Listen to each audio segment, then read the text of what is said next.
Bonjour et bienvenue sur Plan B, bonne année 2022 et bienvenue dans cet entretien. Vous pouvez suivre l'ensemble de nos articles et de nos interviews en podcast ou en vidéo sur www.planb.info avec un S à plan. Aujourd'hui, je reçois Cécile Desaunay. Bonjour Cécile. Bonjour.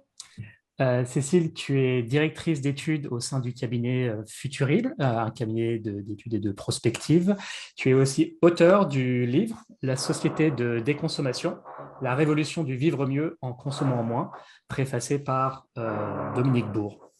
Avant de te laisser te présenter, eh bien, sur Plan B, on évoque souvent la question des limites à la croissance, que ce soit des limites écologiques ou pas écologiques.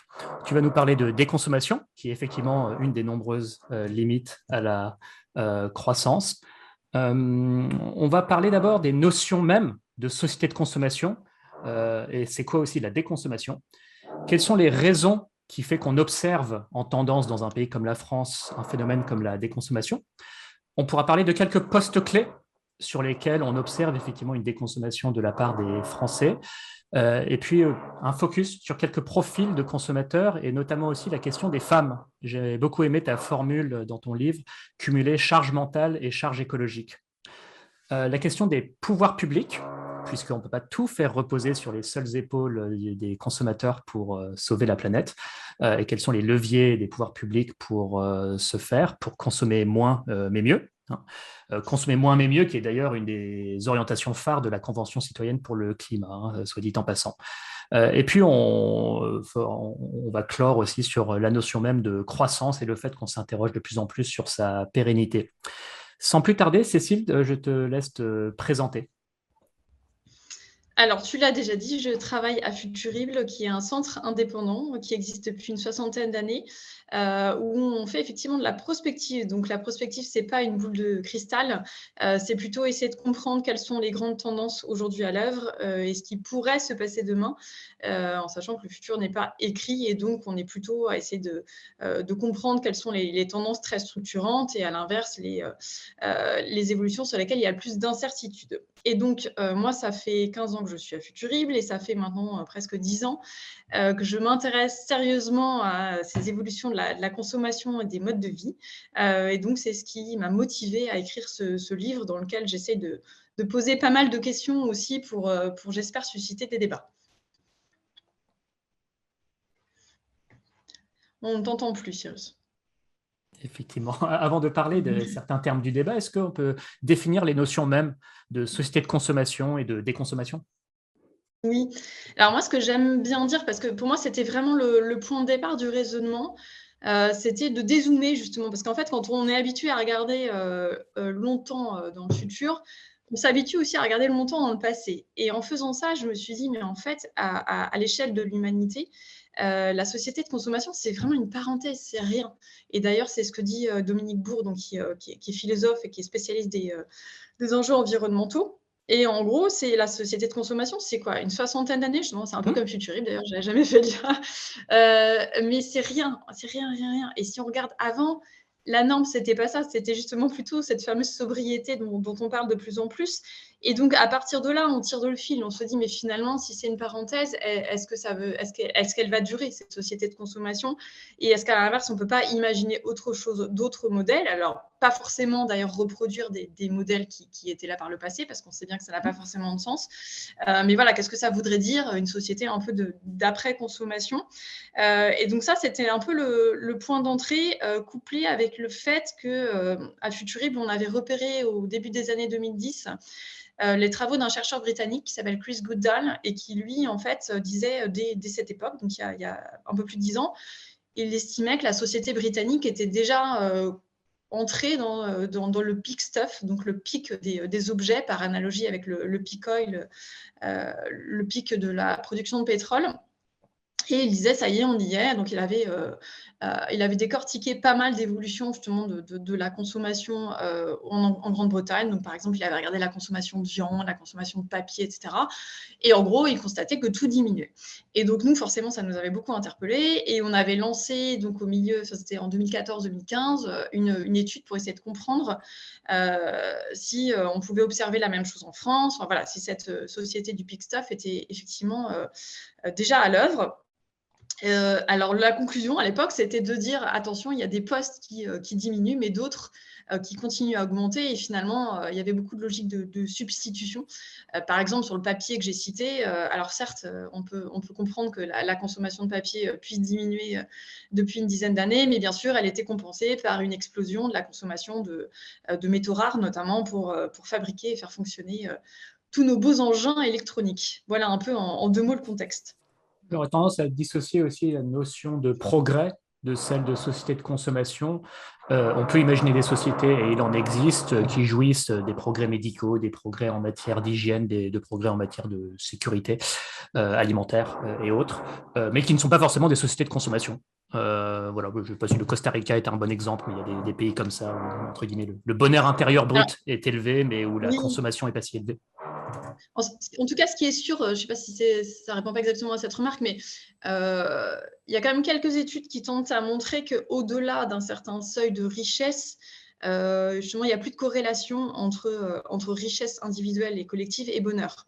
Et donc ça, forcément, c'est interpellant aussi, parce qu'on se dit, ah bah oui, mais donc, soit ça veut dire qu'on n'a pas besoin de plus pour être plus heureux, soit ça veut dire même peut-être que des sociétés trop riches se posent plein de problèmes et que donc ça aussi c'est intéressant comme fil à tirer.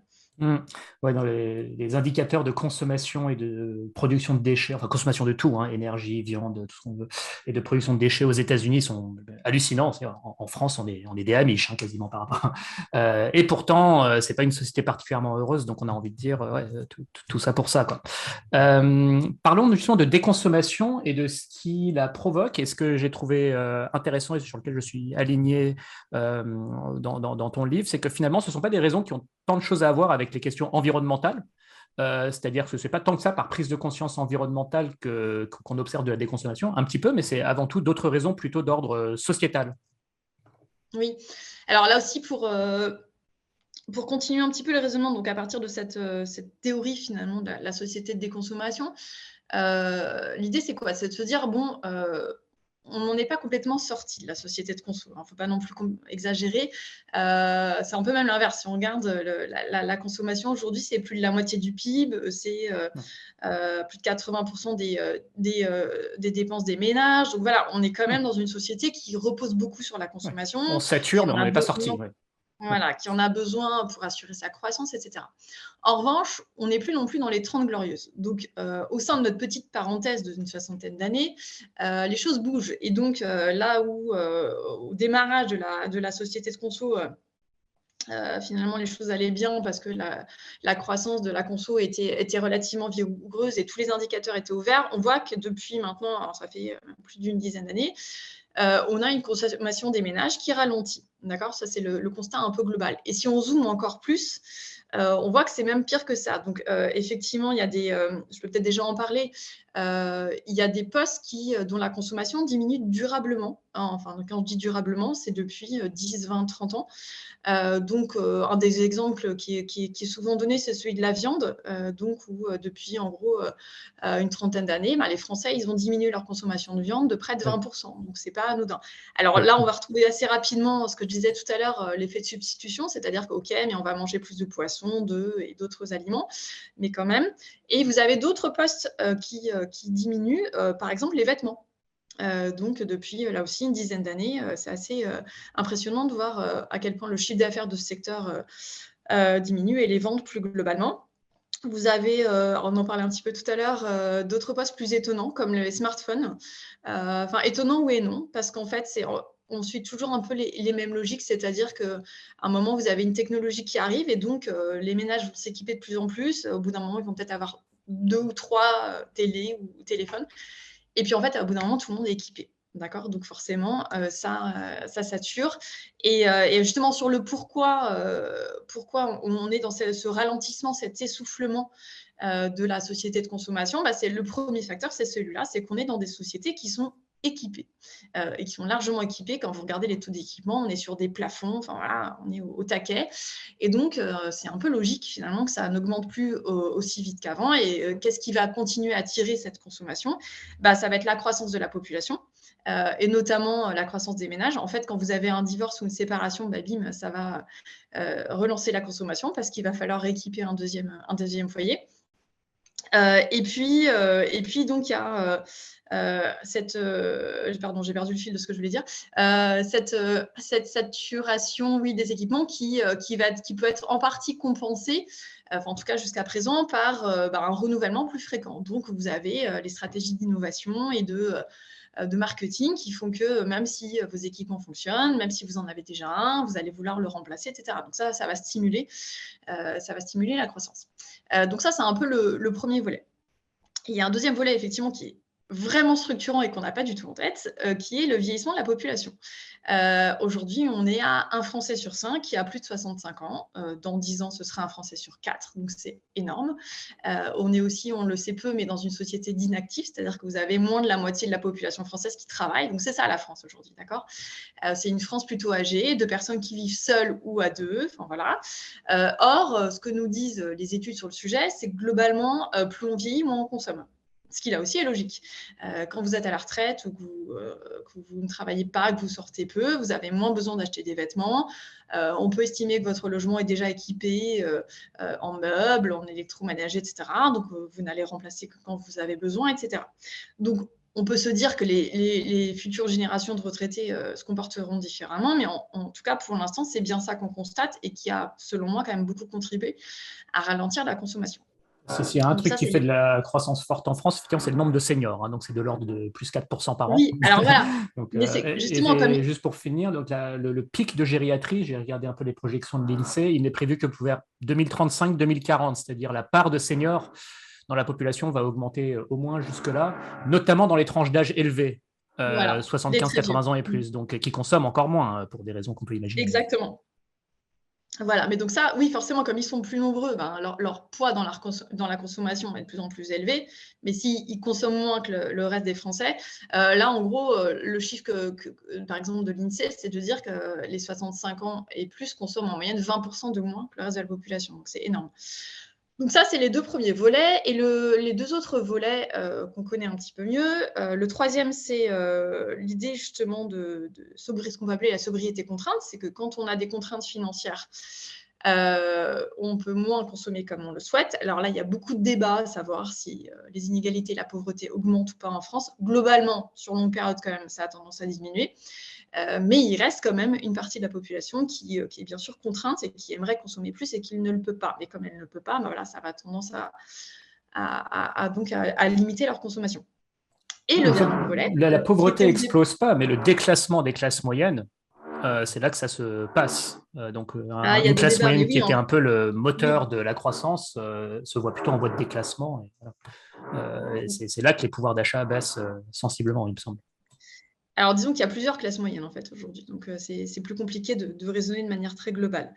Et le dernier volet, qui était au départ le point d'entrée dans mon livre, mais qui finalement s'est révélé être qu'une seule partie de la tendance, c'est un rejet, en fait, plus volontaire de la société de consommation.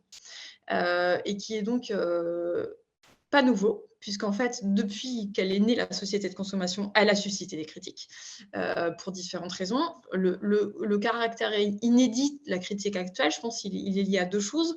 Le premier, c'est que c'est une critique qui est un peu multifacteur. Donc, on critique la société de consommation pour son impact environnemental et climatique, mais aussi pour son impact humain sur les conditions de travail, notamment dans les pays en développement, pour son impact aussi de plus en plus sur l'animal, donc sur l'exploitation de l'animal qui devient un objet comme un autre, mais aussi pour ses conséquences économiques et financières. Justement, il y a une sorte de désenchantement sur la capacité de ces sociétés de consommation à maintenir la croissance et l'emploi en France. Voilà. Donc, et puis, sur le plan individuel, un désenchantement aussi sur le fait que quand on est pris dans cette spirale de la société de consommation, on pourra en reparler, ça va générer des tensions en fait financières et des contraintes, des frustrations, de plus en plus fortes justement, liées à ce décalage entre, ce qu'on aimerait acheter et cette aspiration, ce désir de consommer et puis notre capacité réelle à le faire. Et donc en fait, tout ça va se combiner. C'est le premier volet et le deuxième, c'est ça fait que la critique de la société consommation, elle est aussi inédite en termes de public concerné. Et donc, quand vous croisez un peu aujourd'hui les différentes enquêtes qui sont réalisées sur ce sujet, alors qui restent des enquêtes déclaratives, mais qui sont quand même assez parlantes, vous avez en gros 8 Français sur 10 qui critiquent d'une manière ou d'une autre la société de consommation et qui vous disent c'est une mauvaise chose. Donc, c'est quand même assez révélateur, je trouve, de ce moment où voilà, on n'est plus, dans le récit, finalement, dans l'imaginaire tout beau, tout rose, où la consommation donnait un sens évident à nos vies, à nos actions et à nos sociétés. On n'est plus là-dedans. Il y a une vraie prise de recul et une vraie volonté aussi de reprendre la main de la part des individus sur leur consommation et de plus être des moutons, en fait, tout simplement. Donc ça, je trouve que c'est assez révélateur, même si, à nouveau, ça ne va pas se traduire de la même manière selon les différents types de consommateurs. Et donc, c'est ça, bien sûr, qu'il faut pouvoir regarder. En parlant d'enquête, oui, alors à en croire les enquêtes, les Français seraient tous devenus super écolos, super décroissantes. Une autre suggère que de l'ordre de 2 tiers des Français sont plutôt favorables à la notion de décroissance. Alors ça vaut ce que ça vaut, mais il y a 10 ans, on aurait posé la question, les gens nous auraient regardé avec des gros yeux, mais de quoi vous me parlez, décroissance, tout ça. Bon. Après, bon, il y a les enquêtes et il y a est-ce que ça se traduit dans les actes, parce que bon, si 2 tiers des Français faisaient vraiment de la décroissance, on le verrait un peu plus que ça dans les chiffres de consommation. Mais je veux bien qu'on revienne là-dessus, justement, sur les postes où on observe un peu de déconsommation, qui nous font parler un peu des comportements des gens vis-à-vis de... Alors effectivement, la viande, tu l'as évoqué. Les habits, oui, c'est tout à fait vrai. En chiffre d'affaires et en volume, modulo le fait que la fast fashion, enfin, qu'on vend aussi des habits plus légers. Donc bon, bref, c'est une petite nuance par rapport à ça. Il y a quand même un essor de la fast fashion qui intéresse une minorité de consommateurs. Sur les jouets, j'ai regardé, c'est vrai aussi, ça décline gentiment, je sais pas si c'est de 1% ou de 2% par an.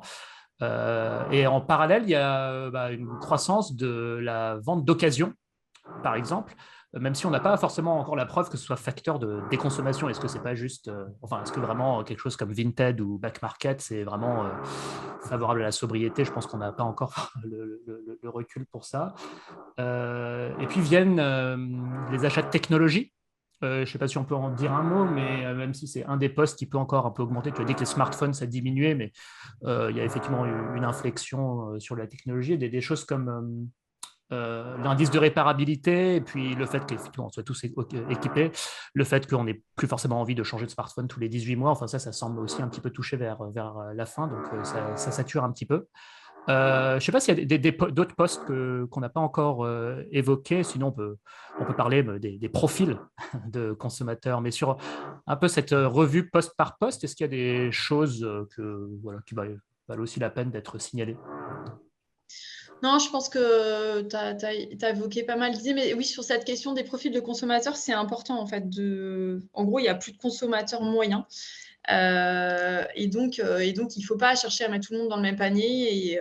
Parce qu'en fait, si on fait ça, le risque, c'est de se faire accuser d'avoir une vision trop parisienne et de voir que les bobos et ceux qui changent, etc. Ou à l'inverse, de ne voir que ceux qui sont contraints. Donc, en fait, moi, ce que j'aime bien, c'est qu'il y a pas mal de typologies qui sont faites de consommateurs, donc par différents instituts, par le Crédoc, par l'Obsoco, par Greenflex, etc. Et en fait, si on les croise, ces typologies, moi, je retiens 4 profils de consommateurs en France. Et en fait, ça va rejoindre un peu ce qu'on disait tout à l'heure sur les motivations ou les contraintes à la consommation. Et ces 4 profils, on peut les ranger, enfin les organiser en 2 axes. Quel est le rapport des consommateurs justement quelle est leur aspiration à consommer plus ou pas Est-ce qu'ils sont plutôt dans cette logique de continuer à accumuler ou dans une logique de sobriété? Et en parallèle, quelle est l'ampleur ou l'importance de leurs préoccupations environnementales? Et donc, si on croit ça, en gros, on a quoi? On a un premier type de profil qui est ce qu'on va appeler les réfractaires ou les réticents, qui sont quand même... À chaque fois, ce qui est intéressant, c'est qu'on est sur des des proportions assez équilibrées. On est entre 20 et 25% des consommateurs, selon les études. Et donc, les réticents, c'est, comme leur nom l'indique, c'est des consommateurs qui veulent continuer à consommer, qui se fichent un peu des enjeux environnementaux, qui estiment que c'est pas le problème, c'est pas leur priorité, ce n'est pas de leur ressort, et donc ils continuent à consommer autant qu'ils le peuvent, compte tenu de leurs moyens. Donc, ils restent vraiment dans cette logique d'accumulation matérielle, de toujours plus. Et voilà, et j'ai envie de dire, c'est pas étonnant. Enfin, on est quand même tous baignés plus ou moins dans cet environnement-là, et donc ils vont être très sensibles aux incitations en ce sens. Ensuite, on retrouve aussi nos consommateurs contraints.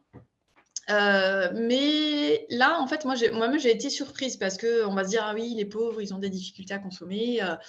Bon, c'est pas la joie. Mais en fait, quand j'ai fait mes recherches pour le livre, j'étais assez surprise de voir. Alors, j'ai pas d'enquête statistique, mais j'ai pas mal fouillé dans les groupes Facebook, d'entraide, etc., et dans les de consommateurs, en l'occurrence beaucoup des femmes, on en reparlera.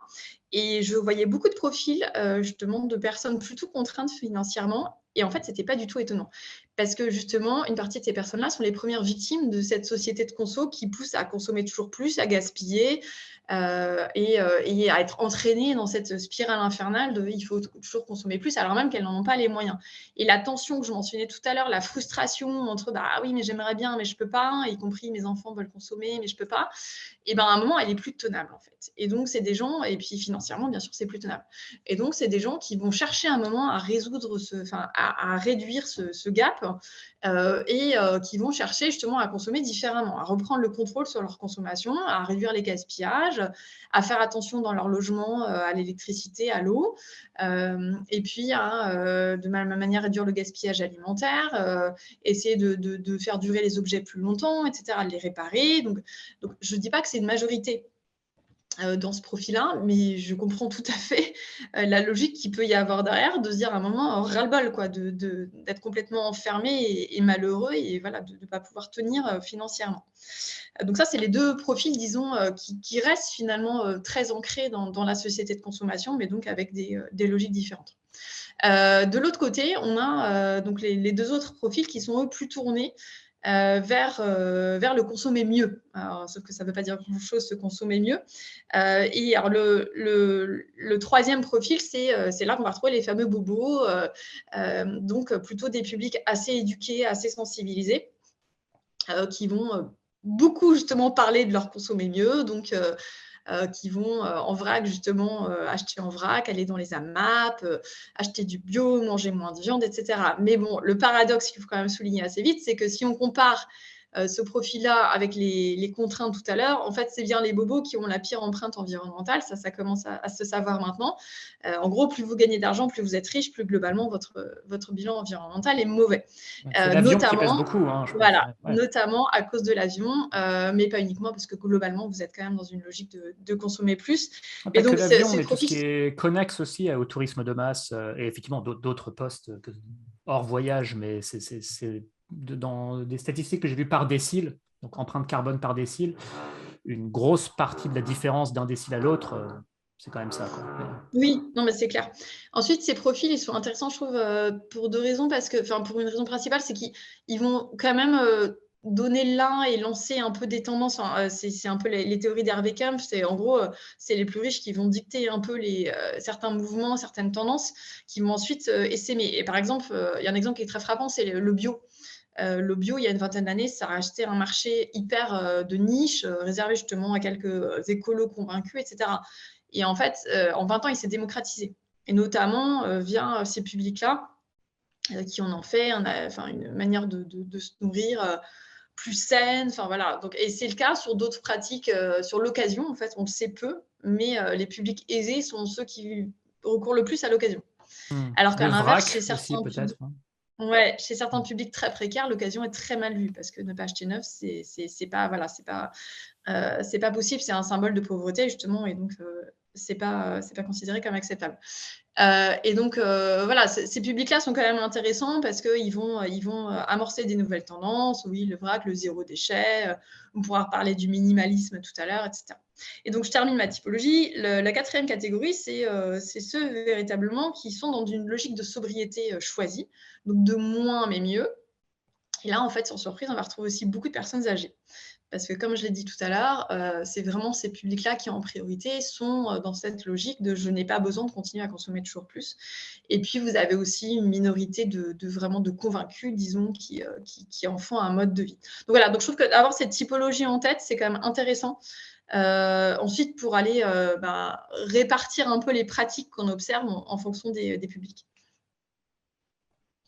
Peut-être si on fait justement un focus sur la question des femmes dans tout ça. À nouveau, j'aimais beaucoup ta formule, cumuler charge mentale et charge écologique. Est-ce que tu peux nous dire ce qu'il y a derrière cette formule? Mmh. Oui. Alors là aussi, c'était un peu une surprise. Enfin, je l'avais pas autant en tête, pas de manière aussi consciente quand j'ai commencé le livre et les recherches sur ce sujet. C'est qu'à mesure que je travaillais, je lisais, je me baladais justement sur les groupes de consommateurs, je me disais: «Mais il y a un truc qui va pas, il y a que des femmes. Il y a que des femmes». Et en fait, j'ai commencé à chercher, je me suis dit: «Mais oui», et tout le monde disait: «Non, mais de toute façon, sur ces sujets de consommation responsable, 90 des personnes, c'est des femmes». Donc là, j'ai commencé à creuser. Et en gros, il y a quelques travaux qui ont été déjà menés sur ce sujet.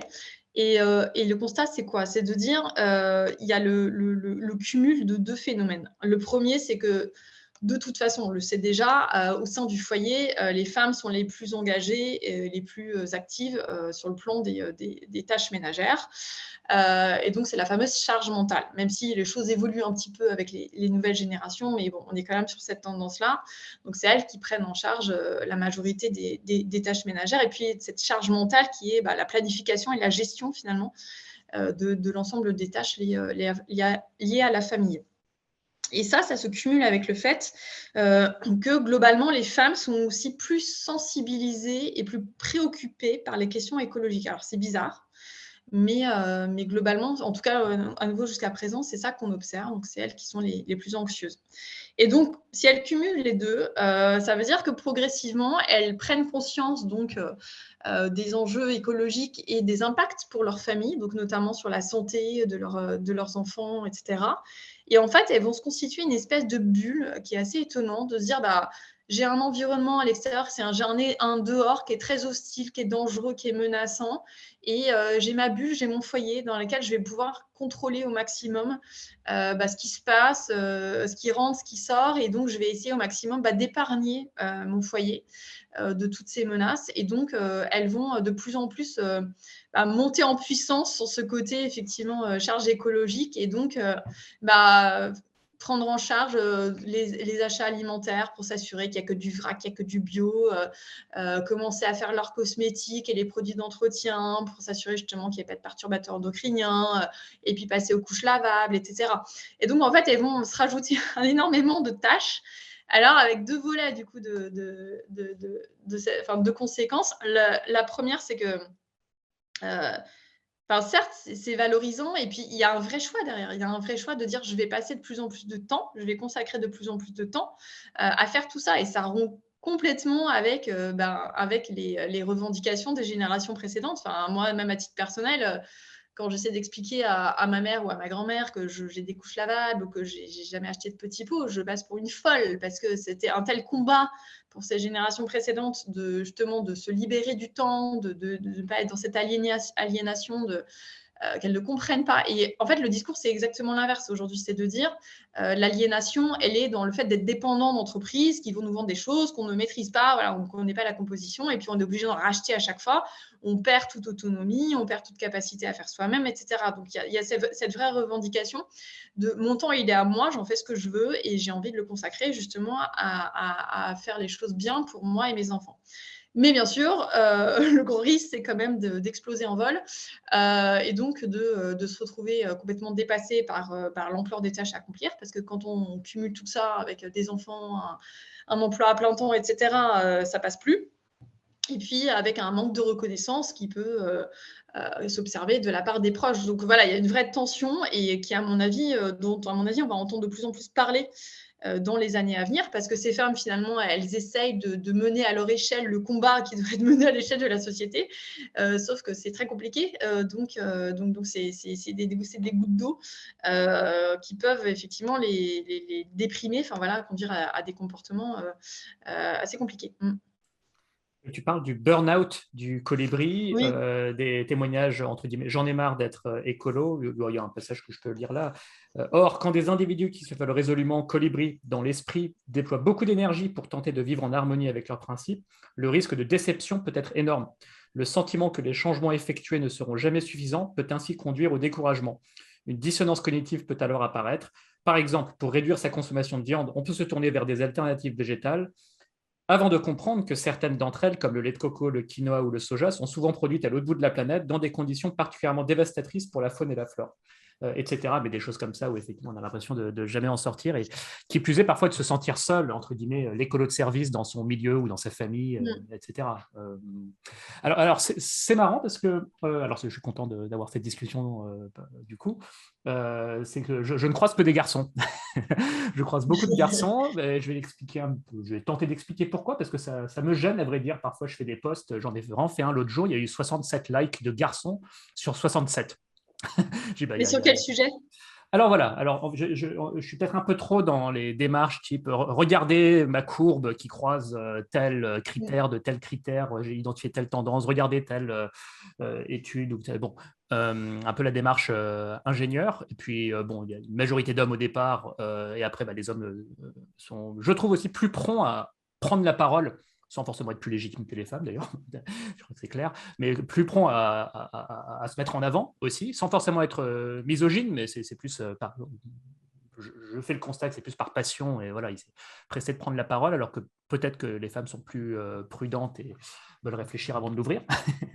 Mais je suis un peu dans ces milieux-là, et pour aussi donner un peu bon, on va dire une caricature un peu qui remonte à nos gènes depuis la préhistoire ou que sais-je, aussi ces hommes qui se sont investis d'une mission de mettre leur famille à l'abri face aux dangers, voilà, certains néo-ruraux, je vais apprendre à planter des patates pour le jour où, etc. Enfin un peu montrer les muscles, etc. Donc il y a aussi un peu cette on va dire tendance, pour employer un mot caricatural, un peu à la survivaliste, qui semble être plutôt l'apanage d'hommes.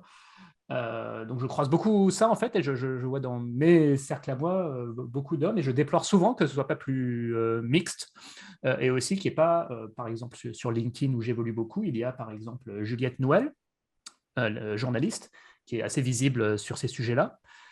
Et puis il me semble, c'est quasiment tout. Parmi ceux dont l'audience, on va dire, dépasse de l'ordre de 10 000 abonnés, je ne vois qu'elle. Donc, mais je pense que c'est par cercle. Et effectivement, toi, tu dis qu'au contraire, il y a des cercles qui ont aussi peut-être une autre approche de l'écologie, où on va voir une majorité de femmes. Voilà, c'était un peu ma réaction à ce que tu disais en complément. Hein, Mais je pense que ce que tu dis illustre très bien ça, en fait. C'est-à-dire que tout ce qui concerne le foyer et la sphère domestique et, voilà, et les tâches concrètes sont effectivement quand même largement pilotées par des femmes. En revanche, dès que tu vas sortir de ça, que tu vas être dans une sphère plus de débat, de mise en perspective, tu vois, de travaux universitaires, là, oui, tu as encore plus d'hommes qui vont s'exprimer, je pense. Ce qui est un peu inquiétant. Enfin, d'ailleurs, c'était un des limites régressif après tous ces combats pour l'égalité. Je voyais un de tes passages qui disait le retour des mères au foyer.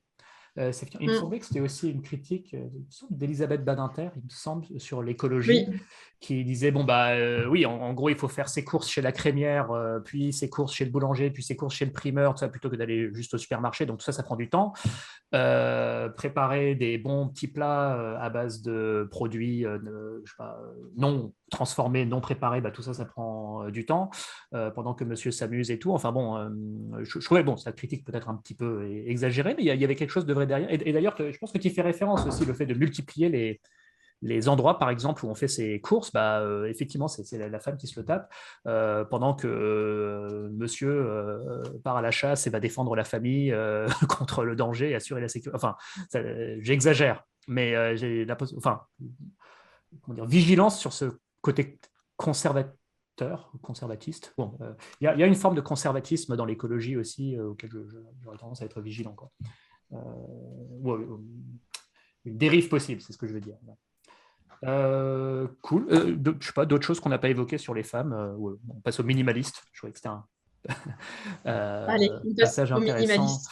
Oui, tu dis beaucoup de choses sur les minimalistes qui sont, alors d'après tes dires, mais je crois que c'est vrai, une fraction de la population, assez petite, mais qui, pour certains, sont assez suivis. Alors peut-être que les gens projettent leurs fantasmes, dire ah bah tiens voilà quelqu'un qui est exemplaire et tout bon.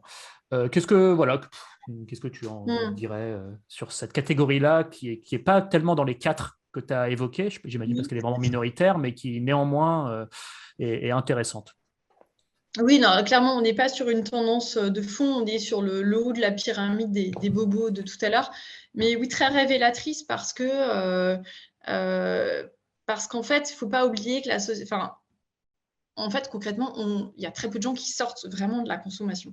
Et dans tous les cas, la consommation reste un moteur de distinction sociale qu'on va utiliser plus ou moins en fonction de ses marges de manœuvre, de ses valeurs, etc. Donc, le fait d'acheter dans une AMAP ou d'acheter bio ou d'acheter au petit producteur, c'est des signes de revendication, mais aussi on fait passer des messages en termes d'appartenance, de classe, etc. Le fait qu'aujourd'hui, la consommation de viande soit plutôt liée aux classes populaires et au contraire, plus on a d'argent, moins on consomme de viande parce qu'on estime que c'est mal. C'est pas anodin. Donc, on a comme ça des nouveaux signes et des nouveaux leviers de distinction sociale. Et le minimalisme, c'est un peu le summum de ça, d'une certaine manière. En gros, à partir du moment où la consommation est accessible à tout le monde, parce que les biens de consommation n'ont jamais coûté aussi peu cher, que ça n'a jamais été aussi facile de se noyer sous les objets, qu'est-ce qui reste aux plus aisés en fait? Et quand justement même des biens de luxe, etc., sont accessibles, y compris d'occasion, les plus riches doivent trouver de nouveaux moyens de se distinguer et de rester justement riches. Et donc le minimalisme, c'est une des solutions qu'ils ont trouvées, de se dire, bah, moi, je vais me détacher complètement de la possession matérielle et donc je n'aurai plus rien. Alors, c'était assez intéressant, mais c'est anecdotique, mais assez révélateur. Vous avez Kim Kardashian qui montre des photos de ce qu'on appelle son palace minimaliste, où en fait, c'est une maison qui doit valoir, je ne sais pas combien de millions de dollars.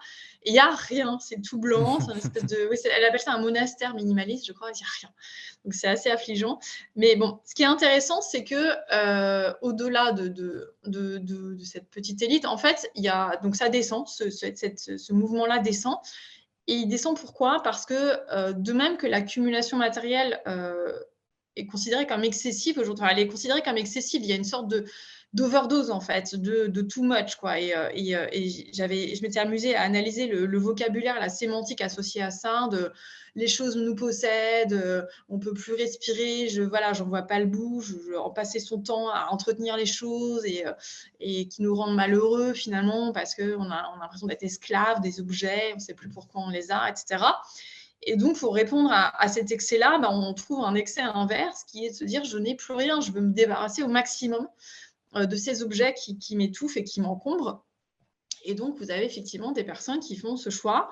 Alors, c'était intéressant parce que le premier confinement a été aussi une phase un peu comme ça, où on a vidé, quoi. On vide les maisons, on débarrasse au maximum, parce que le piège, c'est que donc, à la fois, ça coûte de moins en moins cher de consommer, et puis on a des logements qui sont de plus en plus grands. Donc, on a de plus en plus de place de stocker tout bêtement, enfin, en dehors de Paris. Et donc, c'est vrai qu'il y a cette tentation de stocker, et puis à la fin, on ne sait plus quoi en faire. Et donc, il y a ce mouvement un petit peu de dire, je me débarrasse de mes objets. Mais bon, la question, c'est une fois qu'on s'en est débarrassé au maximum, qu'est-ce qu'on fait? Est-ce qu'on re-remplit quand même ou pas? Mais en tout cas, je crois que le minimalisme est assez révélateur de cette phase un peu de crise et de tension où on se cherche, quoi. On sent bien que la réponse n'est plus dans l'accumulation matérielle.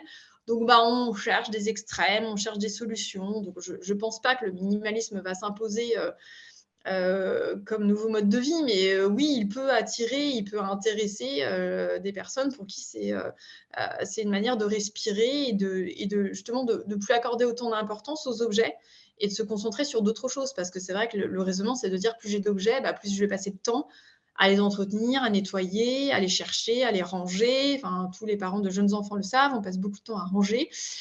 Et donc, c'est vrai qu'il y a une volonté aussi de détacher un petit peu de ça et de faire autre chose de son temps, tout simplement. En Ariège, où je passe une partie de mon année et où on va dire le minimalisme y est moins minoritaire qu'ailleurs. Bon, surtout les gens que je croisais. Il y a pas mal de catégories de population différentes quand même, entre les anciens ingénieurs qui ont décidé de tout plaquer, de vivre dans leur camion avec 400 € par mois, des gens qui n'ont jamais été, enfin, qui ont toujours été de classe populaire, un peu roots, on va dire, voilà, depuis même leurs parents et grands-parents qui ne sont jamais rentrés dans la société de consommation et qui perpétuent ce mode de vie-là, dont certains, un écolieu où les gens vivent 100, 200 € par mois. Donc c'est encore moins que le RSA, en mutualisant beaucoup de dépenses et surtout en vivant avec le strict minimum. Enfin, 100 ou 200 € par mois, il faut quand même y aller. Et là, ça, effectivement, c'est plutôt idéologique. Oui, c'est plutôt porté par l'idée de consommer peu. Même pas porté par les histoires de GIEC et de réchauffement climatique et d'épuisement de ressources. Enfin, ça précède les questions environnementales. C'est plus culturel de ne pas vouloir faire partie de cette société-là. En fait, si les ressources naturelles étaient illimitées, qu'il n'y avait aucun changement climatique, certains sont même climato-sceptiques, hein, ils disent tout ça c'est un complot ou je sais pas quoi, bon bref, et ben, ils feraient la même chose. Donc voilà, c'est pour dire, je ne sais pas où je vais tellement avec tout ça, mais si ce n'est, ça peut montrer peut-être un exemple, parce qu'on parlait tout à l'heure de déclassement, de peut-être fin de la croissance. Alors même que le dérèglement climatique et l'épuisement des ressources a à peine vraiment commencé, pèse à peine sur la croissance. Là, tout ce qu'on évoque, c'est plutôt des raisons sociétales, hein, le vieillissement, le déclassement, etc. Eh bien, si tout ça doit se prononcer, voilà, il y a des éclaireurs. C'est ça que je veux dire. Il y a des éclaireurs qui, quelque part, déjà, c'est pas des gens qui communiquent beaucoup aussi, qui se répandent sur les réseaux sociaux. Regardez, moi, je fais ça, etc. Qui font leur petite life. Bon. Mais qui peuvent montrer effectivement une voie assez modeste où, pour le coup, on consomme beaucoup moins et plutôt bien et on n'est pas forcément malheureux pour autant. Je ne dis pas que ça répond à tout parce que quand même, pour faire tourner notre système social, les hôpitaux, les commissariats, les écoles, etc., il faut quand même qu'une certaine masse de richesse soit produite et tout le monde ne peut pas être non plus comme ça. Bon. Mais voilà, ça peut montrer quelque chose, une voie vers laquelle aller, des modes de vie qui peuvent permettre de pas trop mal vivre la décroissance. Voilà. C'est plus facile évidemment pour moi de le dire qu'il n'est pas du mal à boucler les fins de mois. Mais bon. Écoute, je sais pas, d'autres profils, alors femmes minimalistes, alors c'est les deux qui avaient vraiment retenu mon attention quand j'ai lu ton livre. Est-ce qu'on passe au pouvoir public ou est-ce qu'on prend le temps de dérouler un autre profil de consommateur? On peut passer au pouvoir public, je pense qu'il n'y a pas trop d'autres profils. Alors, tu parles quand même de pas mal de pratiques, donc le faire soi-même. Oui. Alors, effectivement, le do-it-yourself plutôt que d'acheter. Le zéro déchet. Donc, ça, vraiment, je recommande ce livre parce que c'est aussi, au-delà d'une analyse sociétale, c'est aussi un guide pour les gens qui s'intéressent à ce genre de démarche pour voir quels sont plus d'achats d'occasion. Changer son alimentation. Enfin, en fait, je suis en train de faire les étapes dans l'ordre inverse de comment tu les présentes, mais en fait, tu les présentes dans cet ordre-là. Changer son alimentation, par exemple, moins de viande, plus de nourriture locale, bon, plus d'achats d'occasion, moins de déchets, faire soi-même. Donc le zéro déchet aussi, c'est tout un chantier. Hein. Plus de sobriété, de lenteur et de bonheur, effectivement prendre le temps de faire les choses, ralentir. Et puis le minimalisme hein, qu'on vient d'évoquer, donc un peu 6 étapes de la plus basique, on va dire, à la plus aboutie sur la route de la déconsommation. Ah oui, et étape 7, devenir autonome, oui, donc avoir son jardin, j'en suis très loin, comme je vis la plupart de l'année à Paris, mais bon, bref, et je sais malheureusement pas faire grand-chose de mes mains.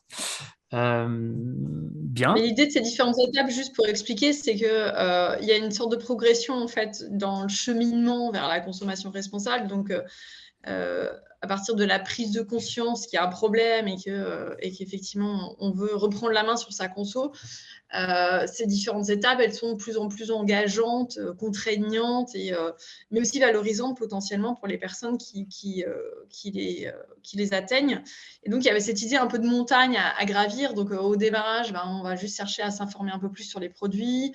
Et puis, on va faire évoluer son alimentation parce que c'est le volet le plus simple et puis le plus concret, en fait, pour changer les choses. Et puis, progressivement, on va rentrer dans des pratiques plus complexes et moins accessible. Alors, il n'y a pas de jugement de valeur hein, quand je dis on peut s'arrêter avant, voilà, il n'y a pas de difficulté par rapport à ça. Et bien sûr, la part des Français qui se revendiquent autonomes, elle est vraiment ultra minoritaire, mais il y en a quelques milliers. Mais donc, c'est assez intéressant, y compris sur le revers, donc quand on descend la montagne, souvent en dégringolant, quand on est arrivé en haut, qu'on se rend compte qu'effectivement, on n'a pas... on est toujours confronté à un certain nombre d'obstacles, ce que tu mentionnais tout à l'heure, le burn-out du colibri, et qui fait que le désenchantement peut être aussi assez grand. Voilà. Oui, alors, autonome, effectivement, c'est une infime fraction.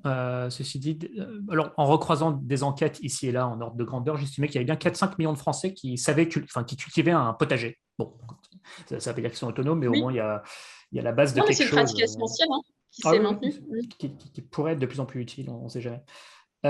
Oui, alors, les pouvoirs publics et les leviers des politiques publiques, mais peut-être en préambule d'aborder on va dire, quasiment ce dernier point, c'est la place vraiment du consommateur dans tout ça, parce qu'on a l'air depuis le début de taper sur le consommateur. Enfin, c'est pas le but. D'ailleurs, on peut clairement pas entièrement reposer, tout faire reposer sur les épaules du consommateur.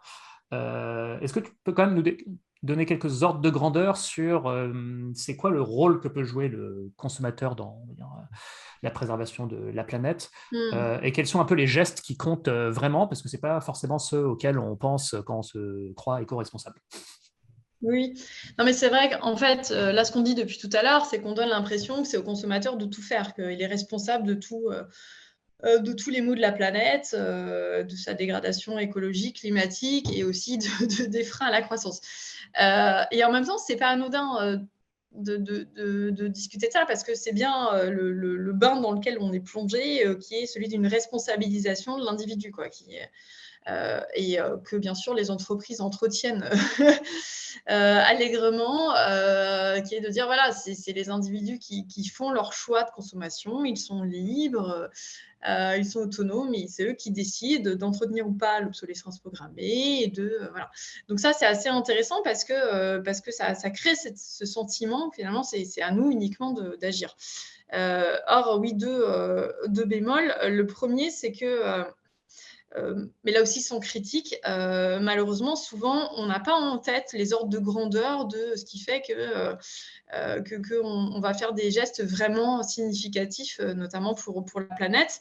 Mais là aussi, y compris du fait des messages transmis par les pouvoirs publics et par les entreprises, qui vont, par exemple, mettre beaucoup l'accent sur des gestes très anodins, comme le fait d'avoir des ampoules basse consommation, de trier ses déchets. Quand on voit le volume des déchets des ménages par rapport au volume des déchets des entreprises, c'est très peu significatif.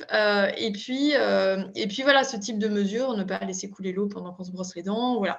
Donc, l'avantage, c'est que ça montre qu'on peut effectivement, il y a des petits gestes très faciles à faire au quotidien, qui, oui, sont un petit peu utiles. Mais la limite, c'est que ça donne l'impression que finalement, une fois qu'on a fait ça, on est des bons citoyens. Et ce qu'on disait tout à l'heure, c'est que... lu un sondage, pardon cette Oui. parenthèse, mais un sondage sur lequel 80% des Français se sentent éco-responsables, et les principales raisons, c'est effectivement les ampoules basse consommation, le tri des déchets et manger des fruits et légumes de saison. J'ose espérer que c'est manger des fruits et légumes de saison en Voilà. toute saison et pas que l'été, parce que c'est bon, vous avez... non, mais voilà, effectivement, c'est bien, mais ouais, en termes d'ordre de grandeur, c'est pas ce qui a le plus d'impact. Hein. Enfin, tu t'en parleras mieux que moi. Non, mais et en même temps, le problème, c'est que ce qui a le plus d'impact n'est pas forcément ce qui est le plus accessible.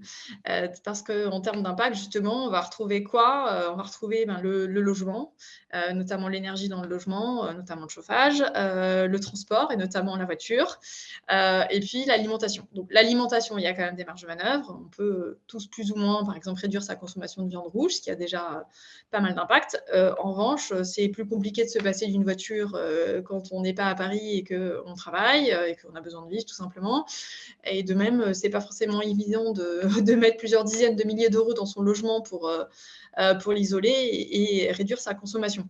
Donc ça, c'est vrai que c'est le gros obstacle aujourd'hui. Et plus globalement encore, alors, il y a une étude qui est très marquante, je trouve, qui a été faite par le cabinet Carbone 4 et qui nous dit, même si les Français faisaient tous les efforts qu'ils peuvent en termes de pratiques individuelles et puis d'investissement, justement, de toute façon, ils ne pourraient pas atteindre la moitié de l'objectif qu'ils sont censés atteindre dans le cadre de l'accord de Paris. Donc, pour le dire autrement, dans le cadre de l'accord de Paris, la France est censée, en gros, diminuer de 80% ses émissions de CO2. Et si on transpose ça à l'échelle individuelle, c'est à peu près ça. On est censé réduire de 80% notre empreinte carbone. Bien sûr, c'est une moyenne, donc ça va dépendre des ménages. Ça, Donc pour atteindre cet objectif, de toute façon, les individus seuls, ils ne pourront pas l'atteindre. Donc ils pourront diminuer leur empreinte de peut-être 40 ou 45%, à condition justement, ce que je viens de dire, d'isoler leur logement et puis de faire vraiment un maximum d'efforts. Donc d'une part, tout le monde ne peut pas faire ça, les deux et gros d'autre part, investissements, c'était l'isolation du logement et oui, l'achat d'une voiture plus efficiente. voilà. Et donc ça peut faire la moitié du chemin qu'on peut faire à l'échelle individuelle. Et l'autre moitié, c'est des choses qui coûtent rien ou presque, effectivement. Et en grande partie, justement, jouer sur le régime alimentaire. Voilà. Et donc ça veut dire quoi? Ça veut dire que tout le reste, c'est pas lié aux individus, c'est lié à tous les systèmes socio-techniques dans lesquels on est tous impliqués. Donc ça va être les infrastructures routières, la logistique, tous les systèmes collectifs finalement, alors dont on bénéficie tous, mais sur lesquels on n'a pas la main, on n'a pas les marges de manœuvre à l'échelle individuelle. Donc ça veut dire qu'il y a aussi bien sûr un rôle à jouer du côté des entreprises et des pouvoirs publics. Et donc, de ce point de vue-là, alors il y a une prise de conscience qui est quand même très lente. On a vu, je trouve, une petite accélération, si on enchaîne là-dessus, depuis une dizaine d'années. Enfin, on partait de tellement loin que on va dire que ça ne pouvait pas être pire, mais ça commence à bouger un petit peu. Alors, bien sûr, trop lentement, compte tenu de l'enjeu. Le problème, c'est qu'on a tendance à repousser les échéances, à fixer des objectifs à 2050 et voilà, on repousse la patate chaude aux élus suivants. Mais bon, il y a quand même eu ces dernières années certaines mesures qui ont été prises, comme la loi contre le gaspillage et pour l'économie circulaire, et donc des mesures qui cherchent à réduire un petit peu ces effets négatifs de la société de consommation, donc de redonner un peu un cadre favorable à tout ce qui est réparation, de favoriser aussi des L'indice de biens plus réparabilité. durables. Ouais. Voilà, Il y a avec une l'indice durée de minimum de réparabilité. garantie aussi maintenant qui est imposée, il me semble, Oui, pour les voilà, appareils de 5 électroménagers. Ouais. ans. L'indice de durabilité aussi, qui est censé nous aiguiller quand on fait nos achats sur les équipements les plus durables. Ça va mettre du temps à se mettre en place parce que ça suppose justement qu'en face, les industriels suivent et soient capables d'adapter leurs objets, de mettre à disposition les pièces réparées. Et puis, en tant que consommateur, ça suppose de savoir vers qui se tourner quand on a un équipement à faire réparer. Ça suppose aussi que ce soit plus intéressant financièrement de réparer que d'acheter, parce que souvent, ce n'est pas le cas. Si on ne répare pas, c'est un, parce qu'on ne sait pas comment faire, et deux, parce que c'est plus cher de réparer que d'acheter. Donc ça, malheureusement, c'est pas évident pour l'instant, mais justement, ça pourrait changer si on a cette assurance qui est valable plus longtemps, de pouvoir faire réparer gratuitement ces objets. Donc ça, c'est intéressant. Ensuite, pour l'avenir, puisque c'est ça aussi moi qui m'intéresse, la question c'est jusqu'où on va aller en termes de mesures incitatives, mais aussi potentiellement plus contraignantes. Et donc peut-être deux exemples qui sont un peu dans les débats aujourd'hui. Alors le premier, c'est l'idée d'une TVA qui serait plus modulable selon les objets, selon ce qu'on achète.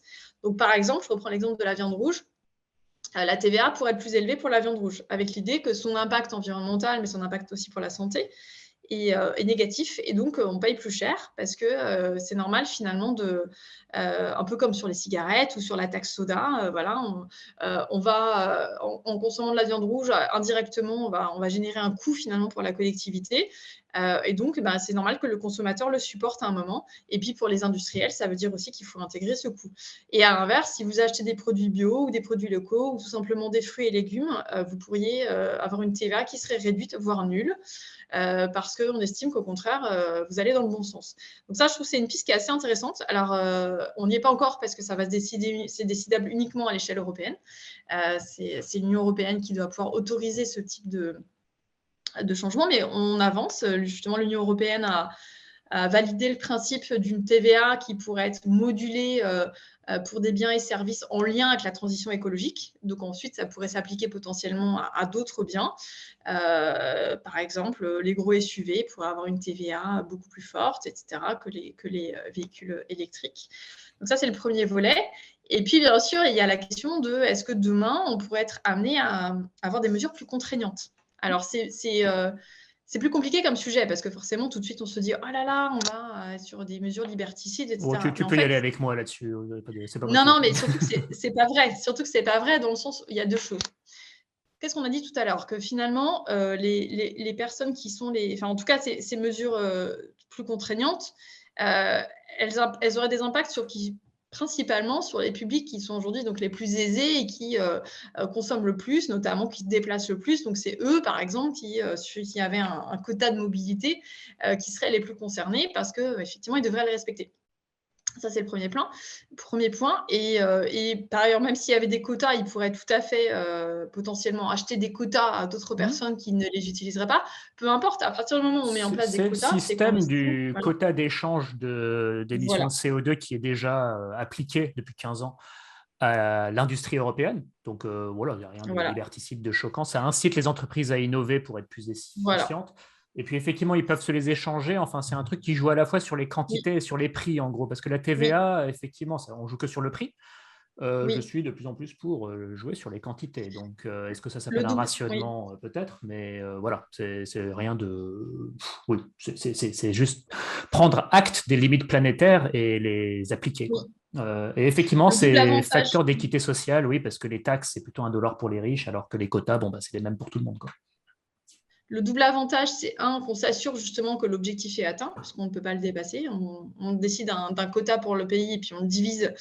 Et donc, on sait qu'on ne le dépassera pas. Et le deuxième, c'est qu'on va surtout planifier et anticiper au lieu de subir des chocs qui nous tomberont dessus de toute façon. Donc ça, c'est vrai que c'est des mesures, à mon avis, qui sont aujourd'hui très politiquement incorrectes parce qu'on a l'impression qu'on va nous priver de liberté. Mais si on renverse le raisonnement et on se dit que de toute façon, on va devoir changer nos modes de vie et que de toute façon, on va être plus contraint par un contexte climatique, énergétique difficile, soit on attend le subir de plein de fouet et finalement ça va être un peu sauf qui peut et on sait que les inégalités vont exploser dans ce contexte-là, soit on essaye au contraire de limiter la casse et d'anticiper.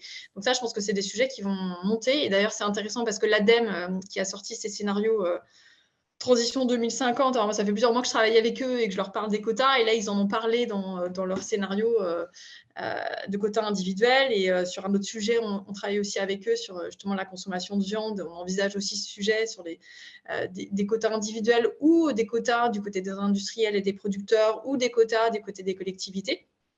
Donc voilà, c'est un sujet, je pense qu'on va encore parler à l'avenir. Je recommande à nos auditeurs je mettrai le lien, regarder une conférence de Mathilde Suba Oui. sur la question du rationnement. Donc, elle est enseignante et maître de conférence à Sciences Po. Oh non, il y a beaucoup de contenu sur ce sujet qu'on va aborder de plus en plus régulièrement sur Plan B aussi. Tu fais référence dans ton livre effectivement à une espèce de carte de crédit en Suède, alors sur la base du volontariat, qui se bloque une fois que tu as dépassé un quota de CO2, donc tu as fait trop d'achats qui génèrent trop de CO2, qui se bloque parce que tu as décidé que tu veux être limité à 7 tonnes. Donc c'est volontaire, mais ça montre que voilà, les technologies existent et que la faisabilité n'est pas forcément un problème. Après, effectivement, en termes d'acceptabilité sociale, on n'y est pas. Je crains qu'il ne faille que le dérèglement climatique et le pic pétrolier ne deviennent plus concrets et plus ressentis pour que ce soit mieux accepté, parce que là, c'est encore un peu abstrait et ça peut encore paraître un peu équivoque et lointain à beaucoup de gens, ce qui peut tout à fait se comprendre, hein. Mais effectivement, c'est quelque chose qui se prépare eh bien, parce que mettons qu'en temps de crise, il y ait plus la possibilité, une fois que voilà, on est mis devant les faits, d'implémenter ce genre de mesures, mais ça ne peut pas se faire comme ça en improvisation. Et je reconnais effectivement, il y a des réflexions intéressantes en la matière. Oui, c'est ça que je voulais dire aussi. Il y a une proposition de loi de François Ruffin et Delphine Batteau sur des quotas individuels sur le transport aérien. Je mettrai le lien aussi, c'est une Oui. proposition de loi qui a été débattue, voilà, avec des exceptions pour les motifs familiaux, parce que bon, quand on a une famille qui habite à l'autre bout du monde, effectivement, mais globalement, on voit que c'est le genre de choses qui se phosphorent. Et par ailleurs, il y a une étude du Forum Vie Mobile, qui est un think tank de la SNCF, qui est sortie justement, qui a décliné assez finement J'ai vu aussi. des rationnements de mobilité pour différentes personnes, différents personas fictifs, jusqu'en 2050, pour essayer de comprendre un peu l'ampleur de l'effort à accomplir selon nos profils, nos marges de manœuvre. Et en fait, c'est tout l'intérêt de cette logique, c'est de se dire que ce sera adapté en fonction des individus, en fonction de leur lieu de vie, en fonction de leur marge de manœuvre, que tout le monde ne devra pas faire le même effort finalement. Et ça, c'est compliqué aujourd'hui à dire. Et en même temps, à partir du moment où notre impact n'est pas le même aujourd'hui, il n'y a pas de raison qu'on soit tous obligés de faire qu'on ait un effort de la même ampleur. Ça n'a quantitativement pas de sens, de toute façon. J'ai fait un article récemment sur le rationnement pétrolier. Alors, en point de départ, ce qui a été fait en 1973 dans tout un tas de pays européens, parce que c'est juste, il n'y a plus quoi, il y a plus de carburant, donc il va falloir organiser les choses. C'était temporaire, mais on montre que déjà dans les années 70, avec les moyens de l'époque, c'était assez facile à faire et c'était bien accepté. Alors en France, cette question évoque le souvenir douloureux de l'occupation, des carnets de rationnement pour le sucre, pour le pain et tout ça, donc ça peut tout à fait se comprendre. Mais bon, à un moment, faut s'en remettre aussi, c'était il y a 80 ans, quoi, et là, la situation actuelle n'a rien à voir. Et dans d'autres pays européens, en fait, ça évoque un souvenir qui peut être plutôt positif. C'est pas tabou. En Angleterre, notamment, ça évoque des moments où on s'est serré les coudes pour que chacun ait sa juste part aussi. Hein. Ok, non, je ne vais pas dériver plus que ça sur, sur ces questions-là. On est capable d'en parler un moment, mais effectivement, c'est un levier de politique publique où on voit que, voilà, surtout, on voit aussi depuis 2 ans que finalement, la politique, ça sert à quelque chose. On peut faire des choses finalement, ça ne sert pas à rien, pour le meilleur ou pour le pire peut-être. Mais... écoute, peut-être on va clore sur peut-être des aspects plus conceptuels sur la notion même de croissance. Avant de faire ça, j'incite nos auditeurs à s'abonner à cette chaîne, à partager avec leurs amis, à liker ou tout simplement apprécier. Mais en tout cas, le seul moyen de nous faire connaître, c'est vous, en attendant d'être peut-être racheté par Vincent Bolloré, mais alors il faudra qu'il se soumette à la ligne éditoriale de ce podcast. Blague à part, Cécile, donc peut-être clore sur la notion même de croissance, sur le fait qu'on peut de plus en plus s'interroger sur sa pérennité, de quelle croissance on parle, qui est périn ou pas. En fait, on peut avoir le même raisonnement que celui que j'ai eu sur la consommation. D'une part, la société de croissance, c'est une parenthèse à l'échelle de l'histoire de l'humanité, donc on n'a pas toujours été dans cette logique-là. Et on voit surtout que cette logique-là n'est pas tenable. Donc, déjà, de la même manière que sur la conso, la croissance, elle ralentit en fait. Elle n'est plus aussi dynamique qu'elle ne l'était pendant les 30 Glorieuses. Donc, on est aujourd'hui à se battre pour avoir un taux de croissance en France de 1 à 2% quand ça va bien. Et à mon avis, c'est durable. Enfin, on va rentrer dans cette phase de relative stagnation parce que, pour tous les facteurs qu'on a évoqués, on est dans des sociétés qui sont déjà matures, qui sont déjà équipés, et donc on ne retrouvera pas finalement cette belle dynamique ou la dynamique que peut avoir la Chine, par exemple. Et puis, bien sûr, la croissance, elle est intenable justement pour cette question des ressources et des limites planétaires. Et là-dessus, il y a pas mal de travaux qui le montrent, en fait, mécaniquement. Si vous prolongez les courbes des taux de croissance actuels et des besoins de matières premières induits, ça ne fonctionne pas. Enfin, je veux dire, ça veut dire qu'en gros, en 30 ans, on va doubler encore notre consommation de ressources à l'échelle notamment internationale. Ça ne marche pas. De toute façon, on est coincé. De toute façon, il va falloir faire autre chose. Donc là, il y a un moment, il y a une sorte de constat scientifique qui va au-delà, je pense, des clivages politiques, mais qui n'est pas encore entendu. Mais bon, ça va venir. Et donc, c'est vrai que la question, c'est comment on fait. Donc là, je n'ai pas la réponse, hein, je ne vais pas faire de faux suspense. En revanche, je pense qu'il y a des questions à poser pour avancer. Et alors, c'est un peu ce que tu évoquais tout à l'heure, c'est que si on se dit qu'on est dans des sociétés qui produisent moins de richesses matérielles, en tout cas, alors, soit on essaye de compenser en produisant plus de richesses immatérielles, et c'est un peu la voie qu'on a déjà dans nos sociétés, où on voit déjà qu'on est de plus en plus tourné vers les services. La limite, c'est qu'en fait, c'est des services qui sont souvent quand même liés à du matériel, donc on est rarement sur du service pur, même quand on est sur du numérique, on est lié à des équipements, enfin, ça repose sur des équipements bien matériels. Donc, est-ce qu'on est capable de développer encore plus ce volet serviciel immatériel et donc son potentiel de croissance, ou est-ce qu'on est capable d'inventer d'autres types de sources de création de richesses qui reposeraient, par exemple, beaucoup plus sur l'individu, ce qu'on a dit sur le vieillissement, il y a quand même beaucoup de choses à imaginer si vraiment on tient à cette société de croissance. Et le deuxième point, c'est ce que tu as mentionné tout à l'heure, c'est que ce qui est sûr, c'est qu'on est, en tout cas en France, dans une société où on a ce choix, mais légitime, de mutualiser un certain nombre de services et donc de prendre en charge collectivement la santé, l'éducation, un certain nombre d'infrastructures. Donc ça a un coût. Donc forcément, il faut réussir à produire suffisamment de richesses pour couvrir ces coûts-là. Et donc ça, comment on fait en fait pour s'assurer? Alors jusqu'à présent, on y est arrivé. Quand même globalement, on n'est pas dans une société trop malheureuse en France. Il faut pas non plus, enfin il faut à un moment, faut le dire. On s'en est plutôt bien sorti suite à la crise, au prix d'un endettement très fort, mais en tout cas, ça va plutôt bien. Mais donc, comment on s'assure justement qu'on a un système économique qui permette de faire perdurer ça? Et ensuite, il y a aussi des choix collectifs en termes, ce que je disais tout à l'heure, on est dans une société de toute façon où la majorité de la population ne travaille pas. Parce que justement, elle est retraitée, elle est au chômage, vous avez beaucoup de jeunes qui sont en études. Donc, où globalement, le temps de travail dans la vie, il est de moins en moins important, mais il pourrait encore diminuer.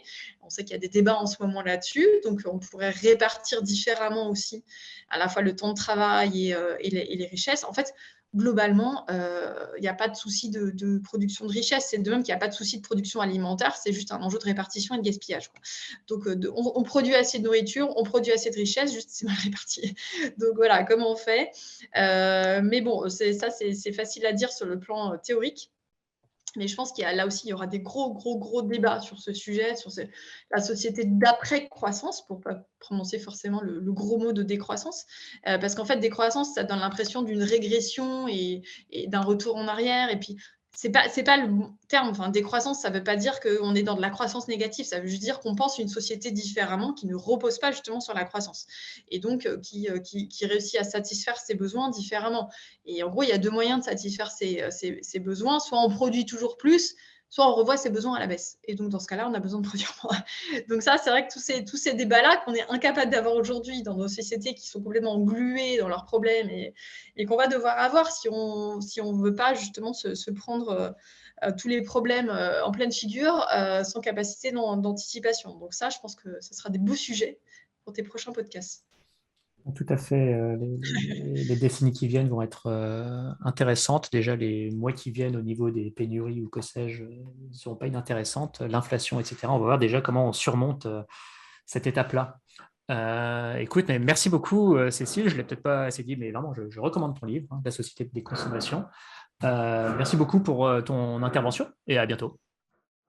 Merci. Au revoir. Au revoir.